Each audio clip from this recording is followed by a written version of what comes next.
Bonjour chers élèves, toujours dans le cadre de l'apprentissage à distance, j'ai décidé de faire aujourd'hui un cours sur les moyens de caractérisation. Donc on va voir aujourd'hui les adjectifs qualificatifs et les compléments de nom. Donc pour caractériser un objet décrit ainsi que les différents éléments qui le composent, la description utilise des qualifiants. Donc on utilise pour les décrire des qualifiants. Donc ceux-ci bien sûr sont de trois sortes. Il y a les adjectifs qualificatifs, les compléments du nom, ainsi que des propositions subordonnées de relatives. Donc aujourd'hui, on va se contenter bien sûr des adjectifs qualificatifs et des compléments de nom. Donc regardez l'exemple. Donc on va commencer par les adjectifs qualificatifs. Donc Obélix est grand, gros et fort. Il a les cheveux roux et il porte des nattes. Regardez maintenant Astérix. Elle est comment? Elle est petite et mince. Elle a des cheveux blancs et court. Il ne porte pas de nattes. Donc, qu'est-ce que nous avons fait? Nous avons bien sûr décrit Obélix et Astérix. Par le biais de quoi? Par quel moyen? Donc, nous avons employé grand, gros, fort, cheveux roux, petit, mince, blanc et court. Donc, ce sont des adjectifs qualificatifs. Donc, qu'est-ce qu'un adjectif qualificatif? Il nous donne bien sûr des précisions sur le nom. Donc, l'adjectif qualificatif donne des précisions sur le nom qu'il caractérise ou qu'il qualifie. Donc, quelle est sa nature? C'est un mot. Donc, la nature de l'adjectif qualificatif est un mot qui sert à caractériser une personne, un lieu, un animal ou un objet. Est-ce qu'il varie? Bien sûr. Donc, l'adjectif qualificatif est variable. Qu'est-ce qu'il apporte? Il apporte à ce nom une précision, une information supplémentaire, une caractéristique. Donc, on va voir maintenant les différentes fonctions. Quelles sont les différentes fonctions de l'adjectif qualificatif? Est-ce qu'il a une seule fonction? Bien sûr que non. Donc, l'adjectif qualificatif peut être soit épithète, apposé ou attribut. Donc, on va traiter les différents points et les différentes fonctions de l'adjectif qualificatif. Donc, regardez. Nous avons de belles voitures neuves ont été garées devant ma maison. Donc, ici, quel est le nom caractérisé ou décrit? Ce sont les voitures. Par quel moyen nous avons décrit les voitures? Par un adjectif. Regardez l'adjectif. Il est collé au nom qu'il qualifie. Belle et neuve. Est-ce qu'ils sont séparés? Bien sûr que non. Donc, l'adjectif belle et neuve sont, bien sûr, collés au nom qu'il qualifie. Donc, comment appelle-t-on ou quelle est la fonction de cet adjectif? Donc, c'est un adjectif épithète. Il est directement rattaché au nom ou au pronom qu'il caractérise. Donc, ils ne sont séparés ni par virgule ni par un verbe. Ils se sont l'un près de l'autre. Les roses épanouies me fascinent. Donc, où est l'adjectif dans cette phrase? Bien sûr, c'est épanoui. Comment sont ces roses? Elles sont épanouies. Donc, épanoui, c'est l'adjectif qualificatif qui caractérise les roses. Donc, regardez. Il est rattaché directement au nom qu'il qualifie. Regardez, épanoui, rose. Donc, passons à une deuxième fonction. Donc, regardez l'exemple. Cette maison est spacieuse. Ce garçon paraît timide.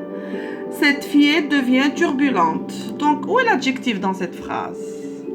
Donc, l'adjectif dans la première phrase, c'est spacieuse. Est-ce qu'il est collé au nom qu'il qualifie? Bien sûr que non. Donc, elles sont séparées par quoi? Elles sont séparées par un verbe, le verbe être. Le deuxième adjectif, timide. Est-ce qu'il est collé au nom qu'il qualifie? Donc, qu'est-ce qui est timide? C'est le garçon. Il paraît comment? Il paraît timide. Donc, timide. Est-ce qu'il est collé au nom qu'il qualifie? Non, certainement non. Donc, ils sont séparés par un verbe. C'est le verbe paraître. Regardez la troisième phrase. Turbulente. Donc, qui devient turbulente? C'est bien sûr la fille. Donc, ils sont séparés aussi par l'adjectif et le nom qu'il qualifie sont séparés par un verbe. Donc, lorsque l'adjectif est séparé du nom qu'il qualifie par un verbe, on l'appelle un adjectif attribut. Donc, l'adjectif attribut qualificatif, c'est un adjectif qualificatif qui caractérise des noms ou des pronoms par l'intermédiaire d'un verbe d'état. Donc, les verbes d'état, bien sûr, ce sont le verbe être, devenir, paraître, sembler, demeurer, rester, avoir l'air et passer pour.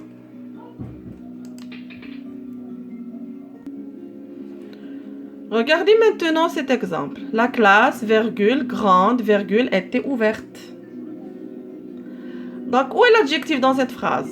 Bien sûr, ce qui nous importe, c'est l'adjectif qui est entre deux virgules. Donc, l'adjectif grande est séparé du nom qu'il qualifie par une virgule. Grande complète la classe. Donc, il s'accorde, bien sûr. On l'a accordé avec classe. La classe est un nom féminin, donc l'adjectif aussi, c'est un nom féminin. Donc, ils sont séparés par quoi? Ils sont séparés par une virgule. Donc, grande est un adjectif qualificatif. On l'appelle apposé. Donc, c'est un adjectif qualificatif apposé. Elle est séparée du nom qu'il complète ou qu'il qualifie par une virgule. Donc, on appelle adjectif apposé un adjectif qualificatif qui est séparé du nom qu'il complète par une virgule. Donc, nous avons vu les trois fonctions de l'adjectif qualificatif. L'adjectif qui est collé au nom qu'il qualifie joue la fonction d'un adjectif épithète. Quand l'adjectif et le nom qu'il qualifie sont séparés par un verbe d'état, on l'appelle adjectif attribut.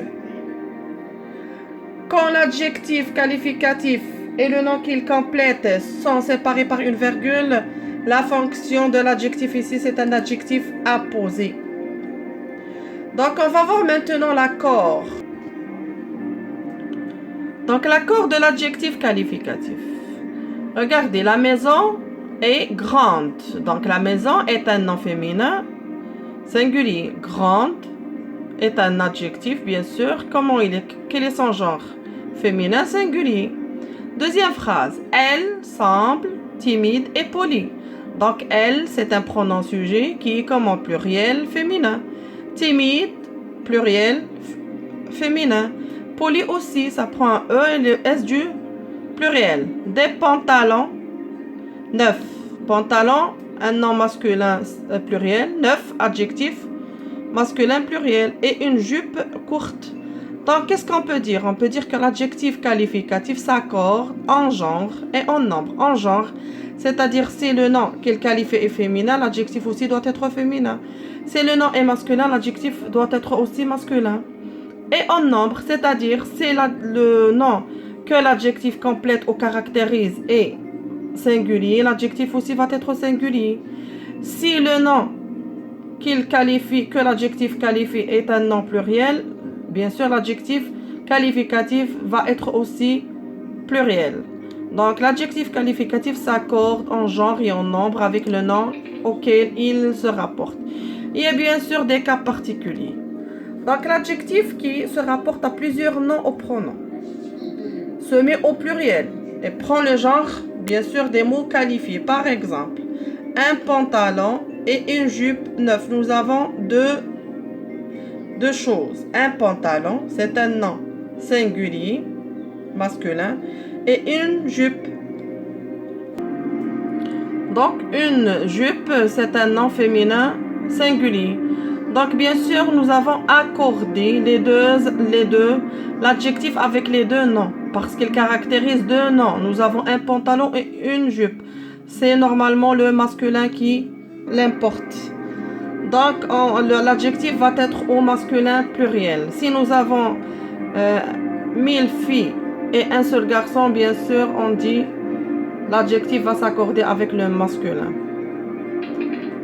Donc, l'adjectif est composé de deux adjectifs. Maintenant, on va voir le cas où nous avons un adjectif composé, c'est-à-dire qui est composé de deux adjectifs. Les deux éléments de l'adjectif ici, de l'adjectif composé, s'accordent en genre et en nombre avec le terme principal. Regardez l'exemple. On dit une fille sourde, muette. Nous avons deux adjectifs, sourde et muette. Donc, l'adjectif, bien sûr, on va accorder les deux adjectifs avec une fille.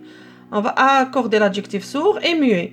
Donc, on dit une fille sourde, muette. Donc, les deux adjectifs s'accordent avec le nom qu'ils qualifient parce que la fille, elle est sourde et à la fois muette. Des filles sourdes et muettes. Regardez. Nous avons accordé les deux adjectifs. Donc, à l'adjectif, quand nous avons un adjectif composé de deux adjectifs, dont chacun, bien sûr, se rapporte au terme, c'est-à-dire les deux adjectifs se rapportent au même nom, c'est-à-dire la fille, elle est comment? Elle est sourde, aussi elle est muette. Donc les deux adjectifs se rapportent au même nom. Donc les deux adjectifs s'accordent en genre et en nombre avec le nom qu'ils qualifient. Donc regardez maintenant, si nous avons un adjectif